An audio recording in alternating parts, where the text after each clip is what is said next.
ભુજ ખાતે કોંગ્રેસ આગેવાનો દ્વારા આંબેડકરની પ્રતિમાને હારારોપણ કરવામાં આવ્યું। ભુજ ખાતે કોંગ્રેસ આગેવાનો દ્વારા આંબેડકરની પ્રતિમાને હારારોપણ કરવામાં આવેલ હતું। અહેવાલમાં ન્યૂઝ કરણ વાઘેલા, ભુજ, કચ્છ। જય ભીમ।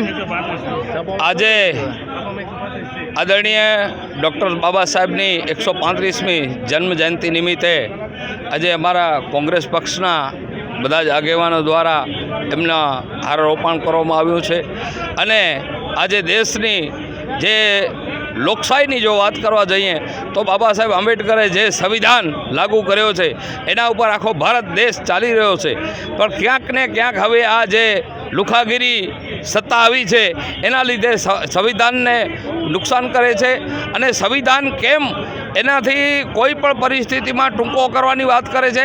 બાબા સાહેબ આંબેડકરની જે વિચારસરણી છે એને ટૂંકી કરવાની એમણે વાત કરે છે।